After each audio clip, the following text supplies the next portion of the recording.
ఆంధ్రప్రదేశ్లో రాజకీయ తుఫాను ఆరంభమైంది. ఎన్నికలకు చేరువైంది. కాకపోతే ప్రస్తుతం రాజకీయ పక్షాలు అటో ఇటో వాళ్ళకి సంబంధించిన గెలుపోటములు తేల్చుకునే ప్రయత్నంలో పత్రికలు ఛానళ్లు కూడా అటో ఇటో తేలిపోయినటువంటి నేపథ్యంలో సీనియర్ జర్నలిస్టులు ఒక్కొక్కళ్ళని ఒకళ్ళుగా కాకుండా అందరూ కూర్చుని ప్రశ్నిస్తే, అది కూడా ప్రముఖమైనటువంటి నాయకుని ప్రశ్నిస్తే వాళ్ళ నుండి ప్రజలు తెలుసుకోవాలనుకుంటున్నటువంటి అంశాలని నేరుగా తెలుసుకునే ప్రయత్నం చేస్తే ఎలా ఉంటుందన్నటువంటి ప్రయత్నమే ఈ ప్రత్యేక కార్యక్రమం. ప్రస్తుతం మనతో పాటు ఉన్నారు రాష్ట్ర ప్రభుత్వ సలహాదారు సజ్జల రామకృష్ణారెడ్డి గారు. నమస్తే. పరిచయమే ఒక్కొక్కరు నాగరాజు గారు, నరసింహారావు గారు, రేవమాలిని గారు, నేను, అలాగే జాఫర్ గారు. ఇవాళ ఆంధ్రప్రదేశ్లో కొత్త రాజకీయం ప్రారంభమైంది. ఇంతవరకు కూడా 151 సీట్లు క్రిందసారి మీకు రావడానికి కారణం ఏంటంటే విడివిడిగా ఎవరికాళ్ళు పోటీ చేశారు కాబట్టి. ఇవాళ రోజున వాళ్ళు కలిశారు. మీ పరిస్థితి మూటాముల్లా సర్దుకుంటున్నారా? 2019 కంటే మెరుగైంది పరిస్థితి. ఎందుకంటే ఆ రోజు జగన్మోహన్ రెడ్డి గారు హోప్ ప్రజలకు, రాష్ట్ర ప్రజలకు. ఆ రోజు చంద్రబాబు నాయుడు గారు డిజాస్ట్రస్ ఇది అనేది ఆ రోజు జనం నిర్ణయించుకున్నారు. ఆ హోప్తో, కొత్త ఆకాంక్షలతో జగన్మోహన్ రెడ్డి గారిని తెచ్చి 151 సీట్లతో బ్లెస్ చేసింది స్టేట్. అప్పటి నుంచి ఈ 57 మంత్స్ అంటే ఇంక 2 మంత్స్లో కంప్లీట్ అయిపోయాయి. దీంట్లో ఈ జర్నీ దాదాపు నార్మల్ సంప్రదాయ పద్ధతిలో అయితే ఒక 10-15 ఏళ్ళు టైం పట్టే స్ట్రెచ్. పాలనా పరంగా కానీ, అభివృద్ధి పరంగా కానీ, సంక్షేమంతో కూడిన అభివృద్ధి పరంగా కానీ, మానవ వనరుల అభివృద్ధి కానీ, సామాన్య మానవుడికి సమాజంలో వైద్యం ఇలాంటి వాటిలో కీలకమైన రంగాల్లో దేశానికే తలమానికంగా స్టేట్ను అభివృద్ధి చేయడంలో కానీ ఈ 4.5 years లేదా 4 years 10 months అనేది డిస్పైట్ కోవిడ్ 2 years తీసేస్తే బహుశా ఒక ట్రెండ్ సెట్టర్ అయిపోయింది. ఈ నేపథ్యంలో చూస్తే ఆ రోజు విడిగా ఉన్నా, ఈరోజు కలిసి వచ్చినా, మొత్తం అందరూ కలిసి ఒక తాడులాగా పేని వచ్చినా 151 కంటే మించి 175 దిశగా పోవడానికి తగిన సాలిడ్ ఫౌండేషన్ మా పార్టీ ఆధ్వర్యంలోని ప్రభుత్వం వేసిందనేది. Avira Women's Day special offer 50% off on IUI IVF valid till 8th March. జగమెరిగిన సత్యం అందరికీ తెలిసింది కాబట్టి వీఆర్ కాన్ఫిడెంట్. దాని నుంచి వచ్చిందే మా 175 వై నాట్ 175 అనే స్లోగన్ సీఎం గారు ఇచ్చిన, మేము రిపీట్ చేస్తున్నా, దానికి తగినట్టు గ్రౌండ్ వర్క్ చేస్తున్నా, దాన్నే రిఫ్లెక్ట్ చేస్తుంది, ఆ కాన్ఫిడెన్స్ని రిఫ్లెక్ట్ చేస్తుంది. అంటే అంతకుముందు ఉన్నటువంటి మీ ధైర్యం ఏంటంటే మీరు అంతకుముందు అధికారంలోకి ఎప్పుడు రాలేదు, అంతకుముందు ఉన్న ప్రభుత్వం దాని బలము బలహీనత అన్నటువంటిది ప్రజలు చూస్తారు కాబట్టి దాన్ని పట్టుకుని మీరు అడ్వాంటేజ్ తీసుకుంటారు. ఇవాళ మీరు అధికారంలో ఉన్నారు, ఒక పక్కన సంక్షేమం అని మాత్రమే ముందుకెళ్తున్నారు, అభివృద్ధి లేదు అన్నది విపక్షాలు గట్టిగా ముందుకు తీసుకెళ్తున్నప్పుడు మీకంటూ ఇప్పుడు ప్రభుత్వ వ్యతిరేకత ఉంటుంది. 175 అనేటువంటిది మీ వాళ్ళకి కాన్ఫిడెన్స్ తెప్పించడానికా, లేకపోతే ఎలాగో సాధ్యం కాదు కాబట్టి అవతల వాళ్ళని భయపెట్టడం కోసం మాట్లాడే పదం? మీరు అనేది వాళ్ళు చేస్తున్నారు, ఏది భయపెట్టే ప్రయత్నం, బోకరింపు ప్రయత్నాలు. మీరు పెట్టిన పేరు కూడా వాళ్ళకి అప్లై అవుతుంది. ఓ పొలిటికల్ స్టామ్ క్రియేట్ చేసిన ఏదో. నిజానికి అలాంటిది ఏమీ లేదు. వాళ్ళు చేస్తున్నవన్నీ టీ కప్పులో తుఫాన్ లాగా ఒకటి క్రియేట్ చేయాలని ప్రయత్నం చేస్తున్నారు. వాళ్ళు ఎక్కడ వై నాట్ 175 అనట్లేదు సార్, వాళ్ళు అంటోంది మీరు ఒక్కటే అనమాట. వై నాట్ 175 అంటోంది మీరే. ఎందుకంటే నేను చెప్పింది ఇంత ప్రొలాంగ్డ్, నేను ముందు ఇంట్రడక్షన్లో చెప్పిన ఈ 4.5 yearsలో మేము చేసింది ఏదైతే ఉందో, ఏదైతే 87% of the population of AP పాజిటివ్గా అఫెక్ట్ అయ్యారో, ఆ బెనిఫిట్స్ అన్నిటిని చూస్తూ వచ్చారు, దాని ఫ్రూట్స్ ఎంజాయ్ చేస్తూ వచ్చారు, దానికి తగినట్టుగా ఫర్దర్ నెక్స్ట్ 5 yearsకి ఏమేమి జరగబోతోంది కూడా కళ్ళ ముందు ఒక vision. Next 5 years I'm not seeing 2050 Chandrababu లాగా అన్నట్లా. నెక్స్ట్ 5 yearsలో ఏం జరగబోతుందో కూడా కళ్ళ ముందు కనపడుతుంది. వై నాట్ 175 అన్నది it looks very over ambitious, over confidence అట్లా కూడా అనిపిస్తుంది ఒక్కోసారి. వాళ్ళు ఎవరు గెలవరా సార్? ఎవరు? ఆ పేరు వల్ల ఏమవుతుందో, లోకేష్ లాస్ట్ టైం పోలా, ఓకే, చంద్రబాబు నాయుడు మెజారిటీ ఎంత తగ్గిపోయింది అయింది, చంద్రబాబు నాయుడు గారి మెజారిటీ ఎంత తగ్గింది? మెజార్టీ తగ్గించవచ్చును, కానీ కుప్పంలో చంద్రబాబును గెలవడం ఎంత కష్టమో పులివెందుల్లో జగన్ గారిని గెలవడం కూడా అంతే కష్టం సార్. 2 monthsలో రిజల్ట్ కూడా వచ్చేస్తాయి, ఎలక్షన్స్ అయిపోతాయి. 2 months కాబట్టి 2.5 months రిజల్ట్స్ కూడా వస్తాయి, తెలుస్తుంది.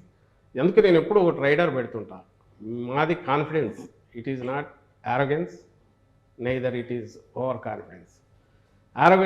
ఆరోగెంట్గా అనడం వాళ్ళు అంటున్నారు, లేదా నేను ఇంతకుముందు అన్నట్టు బోకరింపులు ప్రిటెన్షియస్ దీంట్లో వాళ్ళు అంటున్నారు, మేము అనట్లా. మా దానికి సాలిడ్ ఎగ్జాంపుల్ మీరు అంటున్నారు కుప్పం పులివెందుల తేడా అంటున్నారు, దాన్ని నేను పోలుస్తా. పులివెందులు అనేది అది long standing, it has been continuously nurtured. Not only ఏదో రిసోర్సెస్ సీఎంగా ఉన్నప్పుడే కాదు, లేకముందు కూడా రాజశేఖర రెడ్డి గారు తన అపోజిషన్లో ఉన్నప్పుడే తన 60 acres వాల్యుబుల్ ల్యాండ్ ఆ రోజే కాలేజీతో సహా లయలోకి ఇచ్చేశారు. ఎడ్యుకేషన్ అనేది బాగా రావాలి నా కాన్స్టిట్యున్సీ ప్రజలకని అప్పట్లోనే ప్రాజెక్టుల కోసం తీసుకొచ్చేసి చేశారు అపోజిషన్లో ఉన్నప్పుడు. ఆయన ఉన్నది 5 years, ఈయన ఉన్నది 5 years. రిమైనింగ్ టైం అంతా పులివెందుల డెవలప్ కాకుండా పోలే. మనకున్న రిసోర్సెస్ అన్నీ పొలిటికల్గా కానీ ఇంకోరు ఎక్కడ ఉన్న టీడీపీ ఉన్న పర్సనల్ పొలిటికల్ సెంట్రల్లో ఉన్న పలుకుబడిని యూజ్ చేసినా సరే కాన్స్టిట్యున్సీని డెవలప్ చేసుకుంటూ నర్చర్ చేసుకుంటూ వచ్చారు.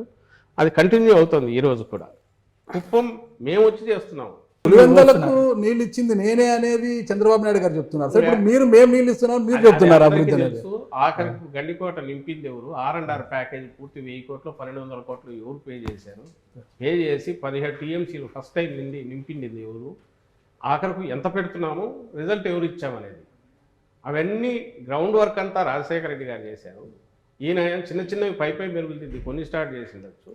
అక్కడ ఆఖరికి వచ్చేసరికి మొన్న ఫైనల్గా ఎక్కువ పెట్టాల్సి వచ్చింది జగన్మోహన్ రెడ్డి గారు పెట్టారు. ఈరోజు రిజర్వాయర్లు ఫుల్ నిండినాయంటే అటువైపు రాయలసీమలో ఎక్కడైనా సరే. ఆ రోజు ఇప్పుడు ఎగతాళిగా మాట్లాడే మొన్న రేవంత్ రెడ్డి కూడా మాట్లాడింది, అక్కడ సీఎం మాట్లాడిన దాంట్లో అక్కడ అగ్రెసివ్గా జగన్మోహన్ రెడ్డి దోచుకుపోతున్నాడు అనే దాంట్లో రాయలసీమ వైపు నుంచి పాజిటివ్గా ఉంది. మీరు గమనిస్తే ఎవరు చేశారు ఆ రోజు 44,000 క్యూసెక్కులకు, ఆయన చేస్తే 11,000 క్యూసెక్కులు పోతిరెడ్డిపాడు. ఈయన దాన్ని 2 పైగా పెంచి కాలువలు వెడల్పు చేసి, ఎందుకంటే వరద టైంలో మాత్రమే మనం పట్టుకోగలం నీళ్లు కాబట్టి వరద టైంలో వీలైనన్ని వాటర్ తీసుకుపోయే ప్రయత్నం చేస్తున్నారు. మీరు సాధించాము అంటే సాధిద్దాము అనుకోవడము లేదా కాన్ఫిడెన్స్ ఒక ఎత్తు. ఇప్పుడు ఉన్నటువంటి అనుమానం ఏంటంటే 175 గెలవాలి అంటే ఎదుటి వాళ్ళకి అంటే నేను ఈవీఎం మేనేజ్మెంట్ అని చెప్పను కానీ లేదంటే బెదిరింపులో వాళ్ళని చేయనివ్వనటువంటి తరహా వ్యవహారాలు ఏమైనా జరగబోతున్నాయి ఆంధ్ర? ఇప్పుడు ఫస్ట్ ఇవన్నీ నేను డినై చేస్తున్నాను ఏది మీరైతే అన్న దాంట్లో. కానీ ఏ కాన్ఫిడెన్స్ ఎక్కడి నుంచి వస్తుందంటే నేను ఇంతకుముందు అన్నదే, ఈ రాష్ట్రంలో ఉన్న వాళ్ళందరిలో నేను ఇంతకుముందు అన్నట్టు 87% of population directly they are enjoying, అన్ని రకాల ఫ్రూట్స్ ఎంజాయ్ చేస్తున్నారు. వాళ్ళ బతుకులు మారిపోయినాయి, పాజిటివ్గా టర్న్ అయినాయి, వాళ్ళ పర్చేజింగ్ కెపాసిటీ పెరిగింది. వీటన్నిటి వల్ల వచ్చిన కాన్ఫిడెన్స్. అలాగే లోకల్ బాడీస్లో మా పార్టీ పుట్టక ముందే 2014 ముందు అన్నింటిలో మేము ఫైట్ చేసాము. ఎవరు ఫైట్ చేయొద్దన్నారు? చంద్రబాబు నాయుడు గారిని ఫైట్ చేసి ఎందుకు నిలబడలేకపోయారు? జగన్మోహన్ రెడ్డి గారి కుటుంబ సభ్యులు కూడా జగన్మోహన్ రెడ్డి గారు ఓడిపోతారని చెప్తున్నారు. కుటుంబ సభ్యులు అప్పట్లో వివేకానందరెడ్డి గారు బయటకు పోయినప్పుడు ఆ రోజు కుటుంబ సభ్యులు బయటకు వెళ్ళింది. ఈరోజు షర్మిలమ్మ బయటకు వెళ్తే ఆమె కుటుంబ సభ్యురాలుగానే బయటకు వెళ్ళారు.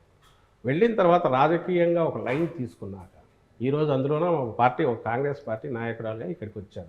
లైన్ తీసుకున్న పర్పస్ ఇక్కడ ప్రజలకు అన్యాయం జరుగుతుంది, ప్రజల కోసం నిలబడతా అనేది కదా. అవి అట్లయితే చంద్రబాబు చెప్పేవని నిజాలు కావాలా? మనం పులివెందులలో చెప్పేవని నిజాలు కావాలా? మనం మాట్లాడిందే నిజమైతే అట్లాంటప్పుడు చంద్రబాబు నాయుడు మించిన వాళ్ళు ఎవరు ఉంటారు? మన మాటలే నిజం అనుకుంటే, మనం ఎంత గట్టిగా మాట్లాడితే అది నిజం అవుతుంది అనుకుంటే, చంద్రబాబు నాయుడు నుంచి గట్టిగా అరవగలిగిన వాళ్ళు ఎవరు?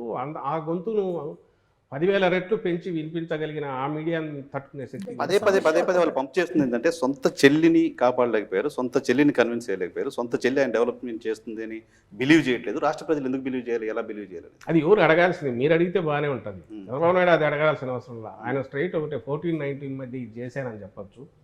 ఈరోజు మళ్ళీ మేము వస్తే ఇది చేస్తామని చెప్పచ్చు. లేదా 14-19 మధ్య నేను ఇది చేసినది ఈయన తీసేశాడు, నేను వచ్చి ఇంతకంటే చేస్తానని చెప్పచ్చు. ఆయన అట్లా ఆయన చూపించాల్సింది ఎక్కడ ఆయన ఫెయిల్యూర్ కనపడుతుందంటే, ఆయన ఇదిగో మీ చెల్లెలకు చేయలే స్టేట్కి ఏం చేస్తామంటున్నాడు. అది మీరు అడిగితే బాగుంటుంది, ఒక కామన్ మ్యాన్ అడిగితే బాగుంటుంది, సమాధానం ఇస్తాం. ఆయన పొలిటీషియన్, అందులో 14 ఏళ్ళు సీఎంగా ఉన్న వ్యక్తి, ఓ పార్టీ అధ్యక్షుడు. 95లో ఏ రీతిలో అయినా సరే వాళ్ళ మామని దించి ఇంకో పద్ధతిలో వచ్చి అప్పటి నుంచి కబ్జా చేసిన పార్టీ కావచ్చు, ఏదైనా కావచ్చు, తనే అధ్యక్షుడిగా కొనసాగుతున్నారు. ఆయనకు చెప్పడానికి ఏం లేదా? ఆయన ఈ మాట అనవేంది? ఇంట్లో వాళ్ళు ఇంకోటో రకరకాల కారణాల వల్ల ఒక్కొక్క లైన్. నేను చంద్రబాబు నాయుడు గారు అన్నది చెప్పట్లా, షర్మిల గారు క్లెయిమ్ చేస్తున్నారు. అవును, ఆమె అన్నది మాటలు రిపీట్ చేస్తుంది. చిలక పలుకుల్లాగా చంద్రబాబు నాయుడు గారి స్క్రిప్ట్ రాయిస్తే అది మాట్లాడుతున్నారు. కుటుంబ సభ్యుల నుంచే ఆయనకి ఇబ్బందికర పరిస్థితులు తలెత్తుతున్నాయి కదా. ఒక పద్మవ్యూహంలో ఉన్నట్టుంది ఈరోజు జగన్మోహన్ రెడ్డి. ఇవన్నీ చిన్న దూదిపింజల్లాగా అట్లా క్రియేట్ చేసిన మేఘాలు లాంటివి అవి పక్కకు పాసింగ్ క్లోజ్ వస్తున్నాయి పోతున్నాయి. క్లియర్ చేసిన వాళ్ళు వాళ్ళ దీంట్లోనే మీరు టోన్ చూడండి. ఈరోజు మాట్లాడట్లేదు. ఎప్పుడు ఏది కావాలనో దానికి ఆర్కెస్ట్రాలో తీసినట్టు అది తీస్తున్నారు, దడ కొడుతున్నారు. మేము చేసింది చెప్పుకునే పరిస్థితి లేకుండా డిఫెన్స్లో రిప్లై ఇచ్చే పరిస్థితి క్రియేట్ చేయాలని వాళ్ళు చేస్తున్న దాంట్లో మీరు కూడా అవే తీసుకొచ్చేసి మమ్మల్ని అడుగుతున్నారు. సార్ ఒకటి సార్ గారు సార్ ఇది కాస్త ఓపెన్ గా మాట్లాడుకున్నాం సార్, ఇది రా అన్ఫిల్టర్డ్ దీని పేరు నేను క్లోజ్ గా సమాధానం ఇస్తున్నాను. అంటే ఏ ప్రశ్నకు అడగడానికి ఆ స్వేచ్ఛ మీరు తప్పకుండా. ఇచ్చారు చెప్పారు కాబట్టి కొంచెం ఓపెన్ గా మాట్లాడుకుంటాం సార్. 151 మంది ఎమ్మెల్యేలు గెలిచారు సార్. ఈ 151 మంది ఎమ్మెల్యేలకు అవసరమైనప్పుడల్లా సీఎం అపాయింట్మెంట్ దొరుకుతుందా సార్? కాస్త మనసులో చేపెట్టుకుని చెప్పండి సార్ ఆ విషయం. ఎన్నిసార్లు ఈ 5 years లో 151 మందికి కూడా అపాయింట్మెంట్ దొరికింది, ఎన్నిసార్లు దొరికింది అని చెప్పడానికి? ఒక్కొక్కరు 10 సార్లు 15 సార్లు అసెంబ్లీ ఉన్నప్పుడైతే రోజంతా కలుస్తూనే ఉంటారు. నేను అడుగుతాను, నేను ఒకటి జాఫర్, నువ్వు ఒకప్పుడు జాఫర్ రిపోర్టర్గా ఉన్న జాఫర్కు ఇప్పుడు ఒక దీన్ని నడుపుతున్నావు, ఒక టీం ఉంటుంది, నువ్వు ఎంతమందికి ఎప్పుడు అందుబాటులో ఉంటున్నావు, ఎంతమందికి ఎక్కడ తీస్తున్నావు, నీ దీన్ని బట్టి అవకాశాన్ని బట్టి చేస్తుంటావు. ఒక్కటే దీనికి లీటరాయి పెట్టుకోవాల్సింది ఆ పార్టీ ఎట్లుంది, ఇంటాక్ట్గా ఉందా, కంట్రోల్లో నడుస్తుందా, ఆయన వాళ్ళకు అందుబాటులో ఉండడం అనేది ఏ పద్ధతిలో ఉంటాడు అనేది తనకున్న పరిమితులను బట్టి తనకున్న అవకాశాలను బట్టి డిసైడ్ చేసుకోవచ్చు. కానీ ఒకటైతే చెప్పగలను, అటెండెన్స్ రిజిస్టర్ మెయింటైన్ చేయగల కానీ అక్కడ ఉంటాయి సీఎంఓలో. మీకు కావాలంటే నేను ఎప్పుడన్నా చూపిస్తాను. రాజశేఖర రెడ్డి గారి వ్యవహార శైలిని మీరు చూసింటారు, ఒక జర్నలిస్ట్గా చూసింటారు. ప్రభుత్వంలో ఈరోజు కీలకమైన పదవులు ఉంటూ మీరు ఈరోజు జగన్మోహన్ రెడ్డి గారి దగ్గర తీశారు. ఆ ఇద్దరి గురించి తేడా ఏంటి అంటే ఏం చెప్పగలుగుతారు ఒక్క మాటలో? ఆయన రాజశేఖర రెడ్డి గారు ప్లాన్డ్ దీనికంటే కూడా అప్పటికప్పుడు స్పందించే ప్రతిస్పందన సిచ్యువేషన్ బట్టి చేసుకుంటూ పోయేవాళ్ళం. ఈయనేమో ప్రతిదీ ఈరోజు ఒక మాట మాట్లాడాలన్నా జగన్మోహన్ రెడ్డి గారు ఆచితూచి మాట్లాడతారు. ఎందుకంటే నెక్స్ట్ 5 years తర్వాత ఎవరన్నా అడిగినా కూడా దానికి నేను సమాధానం ఇవ్వాల్సి ఉంటుంది అనే ఉద్దేశంతో జాగ్రత్తగా మాట్లాడతాను. పబ్లిక్ దీనికి సంబంధించిన వీఆర్ ఆన్సరబుల్ టు 5 crores వీటికి సంబంధించి. కాబట్టి ఒక పార్టీ అధినేతగా నేను ఎట్లా మూవ్ కావాలనే దాంట్లో చాలా ఆచితూచి వ్యవహరిస్తారు. మిగిలిన వాటిలో కూడా ఒక కమిట్మెంట్ ఏదైనా ఇస్తే దాన్ని ఇది కాకూడదు, ఆచితూచి మాట్లాడాలనేది ఈయనకుంటుంది. అది వాస్తవం సార్. ఇప్పుడు తీసుకుంటే ఒకే పార్టీలోనే మీరు తీసుకుంటే ఇప్పుడు ఒక నియోజకవర్గంలో కంటిన్యూ కావాలి, ఎందుకంటే మధ్యలో అయితే ఇబ్బంది వస్తుంది, దాని వేరే మీనింగ్ వస్తుంది. ఆ రోజు ఆయన ఉన్న పరిస్థితి తను డిఫరెంట్ ఫేజెస్ దాటుకుంటూ వచ్చినందువల్ల ప్రతిదీ హిస్టరీలో కలిసిపోతే ఫైనల్ వచ్చేసరికి ఒక ఎవాల్వ్డ్ రాజశేఖర రెడ్డి గారు, అందులోనూ ఆయన మాటల్లోనే చెప్పాలంటే పాదయాత్ర తర్వాత వచ్చిన రాజశేఖర రెడ్డి గారు, డిఫరెంట్ రాజశేఖర రెడ్డి గారు వచ్చారు. ఈ బాధ్యత మొత్తం తండ్రి హఠాత్తుగా చనిపోవడంతో జగన్మోహన్ రెడ్డి గారి మీద సడన్గా పడింది. ఈయన తన తండ్రి డిఫరెంట్ ఫేజెస్ చూశారు. చూసిన తర్వాత ఒక మాటను మళ్ళీ వెనక్కి తీసుకోవడానికి ఎట్లా అవుతుంది, ఒక మాట కమిట్ అయ్యాక వచ్చే తర్వాత వచ్చే ఇబ్బందులు ఇవన్నీ చూశారు. కాబట్టి ప్రతి స్టెప్ దగ్గర ఆ రోజు పార్టీ పెట్టిన రోజు నుంచి ఈ రోజు వరకు కూడా అతి తక్కువ మాత్రమే ఆయన ఎక్స్ప్లెనేషన్ ఇవ్వాల్సిన పరిస్థితులు వచ్చింటాయి, మీకు తెలుస్తుంది. ఇవన్నీ ఈ తక్కువ టైంలో సాధించడానికి కారణం ఈయనకున్న పట్టుదల లేక ఏకాగ్రత కారణం కావచ్చు. దాంతో వచ్చే షూడ్నెస్ ఒకటి ఈయనకుంది.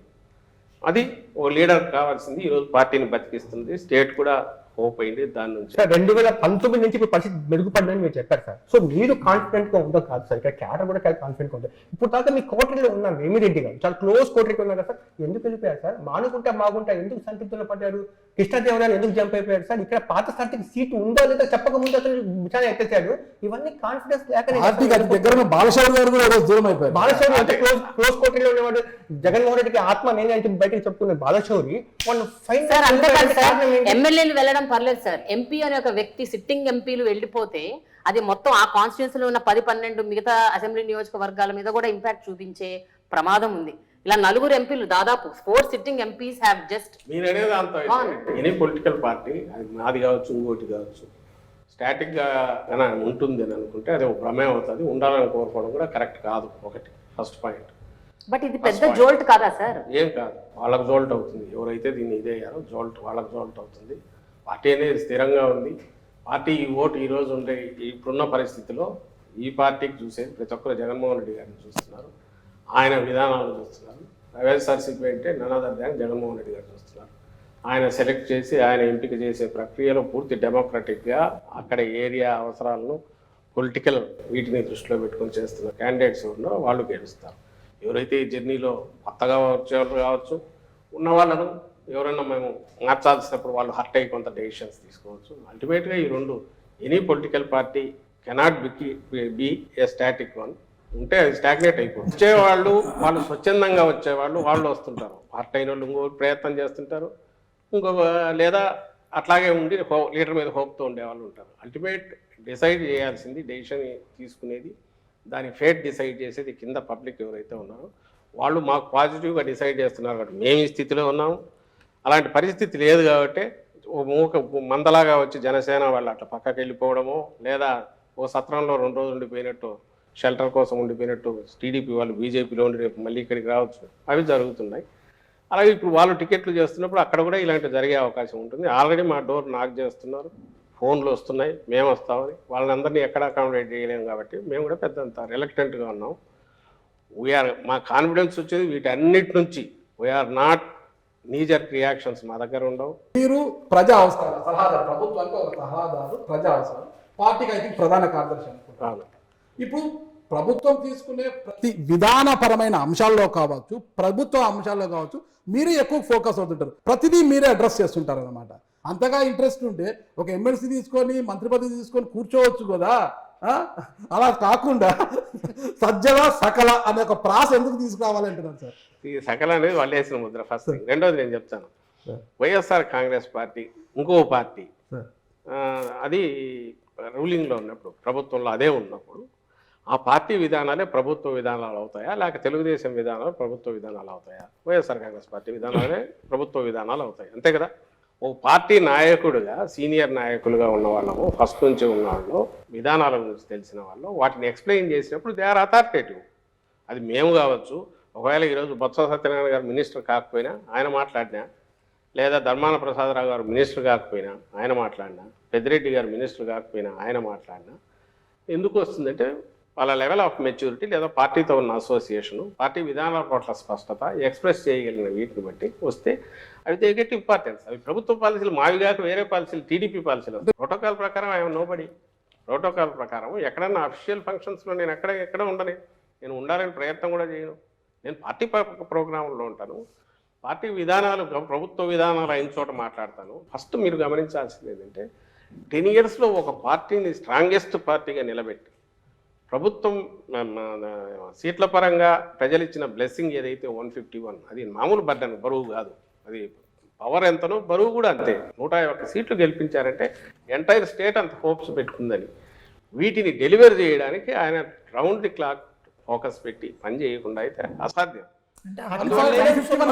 నేను ఇంతకుముందు అన్న స్కీములు కానీ, లేదా ఈ 4 ఏళ్లలో 2 ఏళ్ళు కోవిడ్ తీసేస్తే మిగిలిన తక్కువ టైంలో ఇంత ఫినామినల్ రిఫార్మ్స్ కానీ, చేంజెస్ కానీ, సిస్టమ్స్లో చేంజెస్ కానీ, కొత్త సిస్టమ్స్ ఇంట్రడక్షన్ కానీ చేయగలగడం అనేది, మీరు దాంతో పోల్చినప్పుడు దానికి ఆయన సఫర్ అవుతున్నది, ఎంత టైం లూజ్ అవుతున్నాడు. మామూలు దీంట్లో పార్టీని ఒక పక్క నడుపుకుంటూ ఇది ఎట్లా చేయగలుగుతున్నాడు ఆలోచిస్తే అసలు ఇంత ఎట్లా చేసాడని మీకు ఆశ్రమిస్తే ఇది అసలు ఇష్యూ అనిపించదు. సార్ ఒక జర్నలిస్ట్ గా ఒక్క విషయంలో ఐ అడ్మిట్ సార్, అంటే I have seen what is happening in Andhra Pradesh, especially ఎడ్యుకేషన్లో, గవర్నమెంట్ స్కూల్స్లో జరుగుతున్న ఒక మార్పు, రిఫర్మేషన్, ట్రాన్స్ఫర్మేషన్. రెండోది హెల్త్ డిపార్ట్మెంట్లో ఉన్న ఫ్యామిలీ డాక్టర్ కల్చర్. మూడోది రైతుల కోసం రైతు భరోసా, వీటి వరకు, and also village volunteer system. I really appreciate the government, but at the same time ఇందాక మనం మాట్లాడుకున్నట్టు డెవలప్మెంట్ అన్న విషయానికి వస్తే మాత్రము, సో దీని గురించి మీరు ఏమంటారు సార్? అంటే చేసిన వాటి గురించి చెప్పుకుంటున్నారు, ఓకే, చేసినవి ఎన్నో వాటి గురించి చెప్పుకోవట్లేదా, లేకపోతే అసలు చెయ్యట్లేదా? What happen to development? ఇప్పుడు అందుకే నేనంటున్నది, మీరు జగన్మోహన్ రెడ్డి గారి పాలన వైపు చూడాలంటే ఒక ఫస్ట్ థింగ్, అక్కడ ఏం చేశారు, ఇక్కడ అలాంటి బిల్డింగ్ వచ్చిందా, అక్కడ అయిందా, ఇక్కడ ఇది వచ్చిందా అనేది చూడడం కాకుండా హోలిస్టిక్గా మొత్తంగా చూస్తే డెవలప్మెంట్ అనేది మనకు కనపడుతుంది. ఫస్ట్ నేను ఇంతకుముందు ఇంత ప్రొలాంగ్ మళ్ళీ చెప్తూ వస్తున్నాను, దాంట్లో పార్ట్గానే మళ్ళీ ఇప్పుడు ఎక్స్టెండ్ చేస్తున్నాను. ఇండస్ట్రీస్ వస్తున్నాయి కంటిన్యూస్, ఎంఎస్ఎంఈలు విపరీతంగా గతంతో పోలిస్తే పెరిగాయి. వీటన్నిటి ఇండికేటర్ ఎక్కడ ఉంటుంది? 1000 కోట్లదో, 2000 కోట్లదో, 1200 కోట్లవి, అలాంటివి 10, 15, 20 దాకా వచ్చాయి. నాకు మన పోతుంటే మా బద్వేల్ దగ్గర 1200 కోట్లది షీట్స్కి సంబంధించి వచ్చింది. 1200 మందికి వర్క్ కల్పిస్తుంది. కడప నుంచి పులివెందుల పోతుంటే కొప్పర్తి కొత్త ఎలక్ట్రానిక్ జోన్ మొదలైంది. ఆల్రెడీ ఇండస్ట్రీస్, డిక్సన్ అని ఏవో వచ్చాయి. అక్కడ కూడా ఇప్పటికే ఒక 5-6 వేల మంది, 10,000 మంది దాకా పనిచేస్తున్నారు. శ్రీ సిటీలో కొత్త ఇండస్ట్రీస్ వచ్చాయి, పెద్ద కంట్రీలోనే పెద్దవి వచ్చి పెట్టారు. అంటే నేను ఎందుకు వీటి గురించి ఎన్ని చెప్పొచ్చంటే ఇంకా చేంతాడు లిస్ట్ అవుతుంది చదువుతూ పోతే. ఒకటి. సెకండ్, దానికంటే ముఖ్యంగా ఎంఎస్ఎంఈలను పోస్ట్ కోవిడ్ కాగానే ఆ ఇన్సెంటివ్స్ వాళ్ళ ఉన్నవన్నీ పే చేసి క్లియర్ చేసి 1000 కోట్లు, 1200 కోట్లు కొత్త వాటిని ఎంకరేజ్, కొత్త ఇన్సెంటివ్స్ చూపడం వల్ల అవి గతంలో ఎప్పుడూ లేనంతగా పెరిగాయి. అంతకుముందు నా ఐ థింక్ 2.3 lakhs 3.5 lakh ఉంటే ఇప్పుడు 5.5 6 lakh కొత్తవి స్టార్ట్ అయ్యాయి. ఇవంతా కూడా ఈ 3 ఏళ్లలో పవర్ కన్జంప్షన్ విపరీతంగా పెరిగింది. ఇరిగేషన్కు దీనికి దట్ ఈజ్ అన్ ఇండికేటర్. వీటికి సంబంధించి ఎంప్లాయ్మెంటు వీటికి సంబంధించినంత వరకు మనకు గవర్నమెంట్లోనే అది నేను లాస్ట్ టైం జాఫర్ ఇండివిజువల్గా చేసినప్పుడు గట్టిగా అడిగాను. నేను 1,30,000 ఉద్యోగాలు నేరుగా 4 నెలల్లోనే వచ్చి 4-5 నెలల్లోనే నింపిన ప్రభుత్వము వితౌట్ చిన్న ఫ్లా లేకుండా చేస్తే ఎందుకు దాటిని ఉద్యోగాలు కాదని ఎట్లా అంటారు? ఈరోజు వాళ్ళు ప్రొబేషన్ అయిపోయి రెగ్యులరైజ్ అయ్యారు గవర్నమెంట్ ఎంప్లాయీస్, విలేజ్ సెక్రటేరియట్స్. నేను 2,60,000 వాలంటీర్ల గురించి మాట్లాడట్లా. వాలంటీర్లు అనేవి స్వచ్ఛందంగా వాళ్ళు ఏదో వాలంటీర్గా చేసేటివి కాబట్టి అనుకుంటే దీనికి సంబంధించినంత 1,30,000. తర్వాత దాదాపు 58,000 ఇప్పటికీ లెక్క. ఏది మెడికల్ డిపార్ట్మెంట్ ఫస్ట్ టైం హిస్టరీలోనే మీరనే ఫ్యామిలీ డాక్టర్ కాన్సెప్ట్ ఎట్లా హిట్ అవుతుంది? ఉన్న సెటప్తో ఎట్లా కుదురుతుంది? 17,000 కోట్లు పెట్టి పిహెచ్సిలు సిహెచ్సిలు అన్నీ మోడర్నైజ్ చేయడం, ఏరియా హాస్పిటల్ అన్నీ కెపాసిటీస్ పెంచడం. నేను మెడికల్ కాలేజ్ కలపట్ల దీంట్లో. మెడికల్ కాలేజ్ 8,000 కోట్లు మళ్ళీ వేరే బడ్జెట్.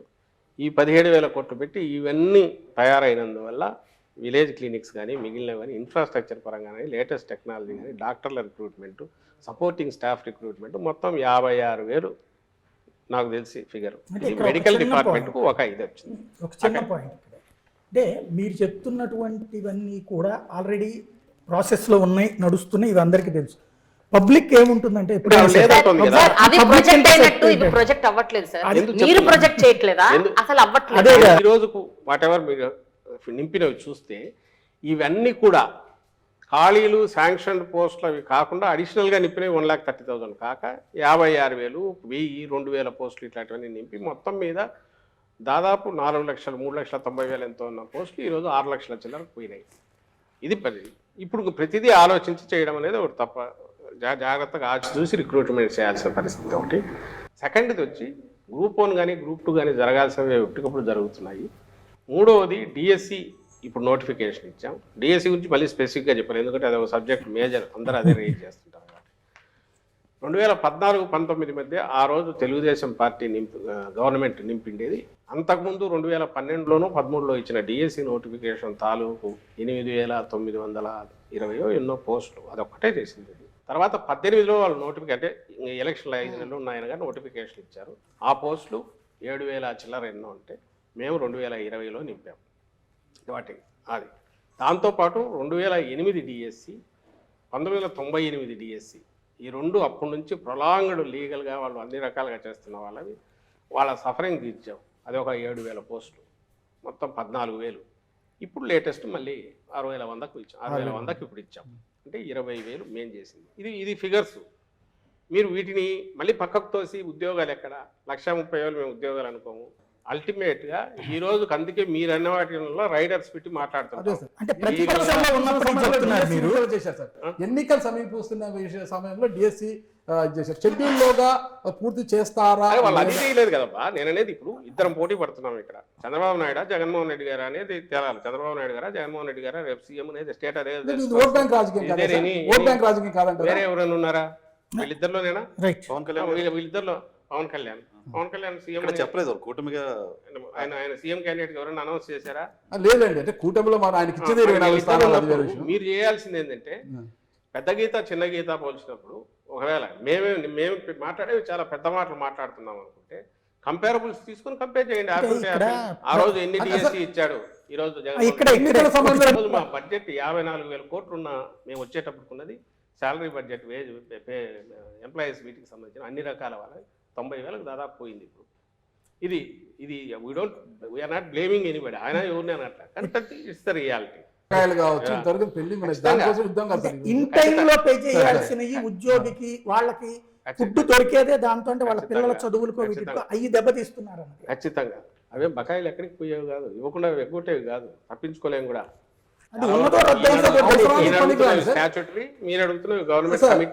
అవసరానికి పనికిరాలి కదా సార్. ప్రతి ఒక్క ఉద్యోగికి జనవరిలో జూలైలో డిఏ ఇస్తారు. ఫైనాన్షియల్ గా ఉన్న పరిస్థితి కోవిడ్ వల్ల వచ్చిన దీనివల్ల మధ్యలో 2 years ఎప్పుడైతే లూజ్ అయ్యామో దీనివల్ల చాలా వరకు తలకిందులైనాయి. డిస్పైట్ ఆల్ దట్ చాలా జాగ్రత్తగా చేసుకుంటూ వచ్చినందువల్ల నేను ఇంతకుముందు మాట్లాడినవన్నీ చేయగలుగుతున్నాము. వీళ్ళే ఒకటి తీర్చుకుంటూ వస్తున్నాం. ఇప్పుడు డిఏ బకాయిలు ఉన్నాయి, పిఆర్సీ బకాయిలు ఉన్నాయి సార్. ఇప్పుడు డిఏ బకాయిలు కావచ్చు, పిఆర్సీ బకాయిలు కావచ్చు, ఆ ఉద్యోగ ప్రావిడెంట్ ఫండ్ లో జమ చంద్రబాబు చేస్తారు దగ్గర అప్పుడు ఎన్ని బకాయిలు ఉన్నాయి? ఆ రోజు ఏమి కోవిడ్ లేదు. సార్ చంద్రబాబు నాయుడిని మీరు పోల్చొద్దండి, అంత డిఫరెంట్ గా మీ ప్రభుత్వ అప్పుడు అదే పరిపాలన గవర్నమెంట్ ఉంది ఆ సార్. లెగసీ తీసుకొని సార్, వస్తున్నప్పుడు సార్ ఆయన- నీవు నేర్పిన విద్య నీరు ద్రాక్ష అనేది ఇక్కడ ఆయన వర్తించేస్తారు మనకు. 94,000 కోట్లు ఉన్న డెట్ ఆయన 2,60,000 కోట్లు చేశాడు. ఏమో ఎందుకు అది తెచ్చి మా మీద పడేసి పెండింగ్ ఆల్మోస్ట్ 60,000-70,000 కోట్లు పెండింగ్ బిల్లులు ఆయన మీద నమ్మకం లేదనే కదా సార్ ప్రజలు మీకు పట్టం కొట్టి 150 స్థానాలు మీకు ఇచ్చారు. చేతిలో రూపాయి ఉన్నా నా చేతిలో ఉన్న రూపాయి కదా, అసలు రూపాయి ఈ- 100 ఈ రూపాయలు దానికి మరి సార్. నా చేతికి వస్తే సార్ ఈరోజు ఆ జనరల్ రూపాయిని ఎట్లా పెడుతున్నాము? పిల్ఫరేజ్ లేకుండా రూపాయిని మొత్తంగా కరెక్ట్గా స్పెండ్ చేయాల్సిన చోట చేస్తున్నామా లేదా, జాగ్రత్తగా చేస్తున్నామా లేదా? ఒక ఫ్యామిలీ హెడ్ ఎట్లయితే బడ్జెట్ను జాగ్రత్తగా ప్లాన్ చేసుకొని చేస్తాడు, స్టేట్ బడ్జెట్ జగన్మోహన్ రెడ్డి గారు అంత ప్లాన్డ్గా సార్ నీట్గా చేస్తున్నారు కాబట్టి ఎవరు భయాందోళన చెందట్లే. టీడీపీ వాళ్ళకి తీసుకొచ్చి నీ నోట్లో పెట్టుకుని నన్ను అడుగుతున్నట్టున్నావు. సార్ ఎవరు they are happy, they have ఉన్న వాళ్ళకి రావాల్సిన వాటి గురించి అడుగుతున్నారు. మొన్న కూడా కూర్చున్నాము, చెప్పింది అర్థం చేసుకుంటున్నారు. కొత్త ఉద్యోగాలకు సంబంధించి వీటికి సంబంధించి కూడా వాళ్ళు వచ్చి అడిగినప్పుడు చెప్తున్నాం, మీ సమస్యలు చూడండి, కొత్త ఉద్యోగాల గురించి మేము చూస్తున్నామని వాటి గురించి కూడా ఎక్స్ప్లెయిన్ చేస్తున్నాం. ప్రాబ్లం ఎక్కడొస్తుంది అంటే మీరు అవునన్నా కాదన్నా అపోజిషన్ ఏది చెప్తున్నారో అదే అడుగుతున్నారు. నేను ఇంతకుముందు అన్న మెడికల్ స్ట్రక్చర్ 17,000 కోట్లు స్కూళ్ళది నేను చెప్పలే, అది 16,000 కోట్లు ఎంతో దాని మీద పెట్టి స్కూల్స్ అన్ని రీవ్యాంప్ చేసి అందులో ఇదేం మేము ప్రామిస్ చేసింది కాదు. సారు ఆయన సీఎం గారు ఆ రోజు మా గౌరవ ముఖ్యమంత్రి గారు ప్రతిపక్ష నాయకుడు గాను వైఎస్ఆర్సీపీ అధ్యక్షుడు గాను మేనిఫెస్టో రిలీజ్ చేసినప్పుడు చెప్తే అమ్మఒడి మాత్రమే అది ఇచ్చి మేము కామ్గా ఉంటే ఇవన్నీ ఏం వచ్చేవి కాదు. డిస్పైట్ కోవిడ్ ఈ 17,000 కోట్లు ఒకటి చాలు మొత్తం తీసేయడానికి, అన్నీ తీసేసి హ్యాపీగా ఉంచవచ్చు. మా ప్రియారిటీస్లో జగన్మోహన్ రెడ్డి గారి ప్రియారిటీస్ వచ్చిన అవకాశం 5 ఏళ్ళు ఇచ్చిన అవకాశంలో మ్యాక్సిమం ఒక డ్రైవర్ అంటే పుష్ను ఇవ్వాలి, బేస్ వేయాలనుకున్నారు, అది వేశారు. దాన్ని మీరు అంటున్న ఉద్యోగులు కూడా అప్రిషియేట్ చేస్తున్నారు. అందుకే వాళ్ళు ఏమంటారు, సార్ అది బ్రహ్మాండంగా చేస్తున్నారు, దాంతోపాటు ఇది కూడా ఇస్తే బాగుండేది అంటున్నారు తప్ప మీరంతా బాగా జల్సాగా ఉన్నారు సార్, పవర్ ఎంజాయ్ చేస్తున్నారు, మమ్మల్ని ఎందుకు పట్టించుకోవట్లని ఎవరన్నట్లా. వాళ్ళకు బాధ ఉంది, వాళ్ళ వేదన చెప్తున్నారు. కోపం ఎందుకు లేదు అంటే జగన్మోహన్ రెడ్డి గారు ఆయన ఖాళీగా కూర్చోలే, మీరు అన్నట్టు అందరినీ వదిలేసి విలాసాలకు ఎక్కడో తిరగట్లా, ఏదో ప్రైవేట్ లైఫ్లో ఎక్కడా లేరు. ఆయన పూర్తి పబ్లిక్ మీద ఫోకస్ పెట్టారు. అండ్ పూరెస్ట్ అమాంగ్ పూర్ను ఎట్లా వాళ్ళని పైకి తీసుకురావాలని ట్రై చేస్తున్నారు. వాళ్ళు పైకి వస్తున్నారు, కళ్ళ ముందు కనపడుతుంది. పర్చేజింగ్ కెపాసిటీ పెరిగి ఈరోజు ఎకానమీకి ఏ డ్రైవర్ పనిచేస్తుంది మనది అగ్రెసివ్ దీంట్లోకి 6% ఉండేది 11%కి ఈరోజు పోయిందంటే గ్రోత్ రేటు ఎక్కడి నుంచి వచ్చింది? ఇదంతా ఎక్కడి నుంచి వచ్చిందంటే నేను మొన్న అంతా చెప్తూ వచ్చాను, మీకు చెప్తాను. Each ward secretary, village secretary, ఒక సెక్రటేరియట్ అంటే 2,000 మంది పాపులేషన్, 2,000-2,500 చోట మినిమం అంటే 22 నుంచి 27 కోట్లు గత 4 ఏళ్లలో అక్కడికి వెళ్ళింది. ఏదో రకరకాల డీబీటీ కావచ్చు, లేదా అక్కడ వర్క్స్ జరిగిండొచ్చు. అంటే అంత లిమిటెడ్ దాంట్లో 30 కోట్లు అక్కడికి వెళ్ళే, ఆ 30 కోట్లు మళ్ళీ అక్కడే జనరేట్ అయ్యి ఖర్చు పెడుతుంటే దాంట్లోనే ఎకానమీ గ్రోత్ కూడా స్కోప్ ఇచ్చింది. ఇది అర్థం చేసుకోకపోతే మీరు వీటన్నిటికి నేను చెప్పలేము. ఐఏఎస్ల డబ్బులు కూడా కాజేసింది ఈ ప్రభుత్వం అనేది ఒక ప్రధానమైన వార్త సార్. నిజంగా ఆరోపణ.